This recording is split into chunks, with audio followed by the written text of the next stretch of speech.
আমাদের প্রথম প্রশ্ন, বাংলা লিপির উদ্ভব ও বিবর্তনের ইতিহাস আলোচনা করুন। এর পরের প্রশ্ন, ব্যাকরণ ও ভাষাবিজ্ঞানের বিভিন্ন ধারাগুলি আলোচনা করুন। আমাদের পরবর্তী প্রশ্ন, ভাষা উত্তরাধিকার সূত্রে পাওয়া পৈতৃক সম্পদ নয়, তা অর্জন করতে হয়।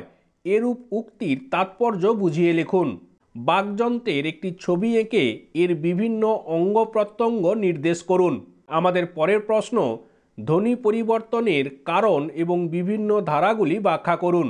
এর পরের প্রশ্ন, প্রতিবেদন কি? প্রতিবেদন রচনার বিশেষ বিশেষ দিকগুলি উল্লেখ করুন। সুপ্রিয় ছাত্রছাত্রী, এই মুহূর্তে দাঁড়িয়ে আপাতত এই প্রশ্নগুলো একটু চোখ বুলিয়ে রাখুন, কারণ হাতে তো সময় নেই, আবার প্রশ্ন বিভিন্ন জায়গা থেকে ঘুরিয়ে ফিরিয়ে আসছে, তাই কোন প্রশ্ন ইম্পর্টেন্ট কোনটা ইম্পর্টেন্ট নয় সেটা বাইরে থেকে বোঝা খুব কষ্টের। তবুও এই প্রশ্নগুলো প্রত্যেকবারের ন্যায় একটু চোখে লাগে, তো সেই জায়গা থেকে এই প্রশ্নগুলো একটু চোখ বুলিয়ে রাখবেন। আমরা এবার চলে যাব 5 নাম্বারের জন্য। আমরা এই যে 6টা প্রশ্ন দেখলাম, এটা 10 নাম্বারের জন্য।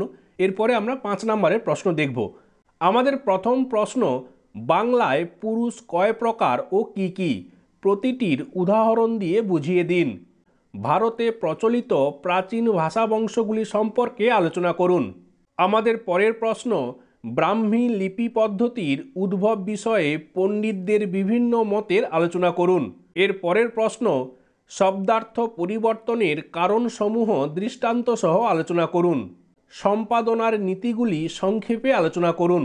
এর পরের প্রশ্ন, নত্যবিধি ও সত্যবিধি বিষয়টি বুঝিয়ে দিন। আমাদের পরের প্রশ্ন, প্রতিবেদক, মুখ্য প্রতিবেদক, বিশেষ প্রতিবেদক, অবর সম্পাদক, মুখ্য সম্পাদকের কাজ সম্পর্কে আলোচনা করুন। এর পরের প্রশ্ন, সরল বাক্য, জটিল বাক্য ও যৌগিক বাক্যের পার্থক্য বুঝিয়ে দিন। এই যে প্রশ্ন, এই প্রশ্ন একটু ঘুরিয়ে আসতে পারে বাক্যের গঠনগত শ্রেণীবিভাগ। তো গঠনগত বিচারে বাক্যকে কয় ভাগে ভাগ করা যায়, কি কি, তো এইটা একই প্রশ্ন। এরপর আমরা কিছু গুরুত্বপূর্ণ 2 নাম্বারের প্রশ্ন দেখব।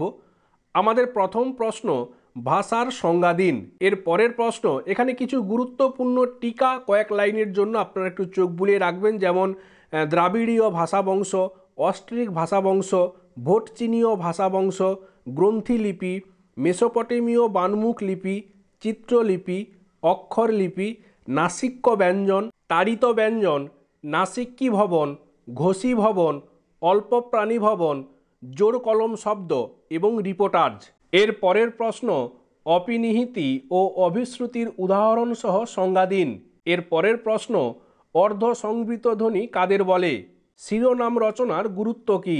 সম্পাদনার প্রয়োগ কোন কোন ক্ষেত্রে হতে পারে? এর পরের প্রশ্ন, একজন ভালো প্রতিবেদকের যে কোনো 2টি বিশেষত্ব উল্লেখ করুন। এর পরের প্রশ্ন, সম্পাদনার অঙ্গসজ্জার মূল নীতি কয়টি ও কি কি? এর পরের প্রশ্ন, প্রুফ রিডিং কি? প্রবন্ধ বা আর্টিকেল কাকে বলে? এই ছিল HBG 4 থেকে কিছু গুরুত্বপূর্ণ প্রশ্ন। আগামীতে ইউনিভার্সিটির সমস্ত আপডেট পেতে অবশ্যই এই ছোট্ট চ্যানেলটির সাথে যুক্ত থাকবেন।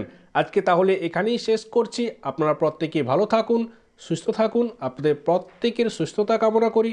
ধন্যবাদ।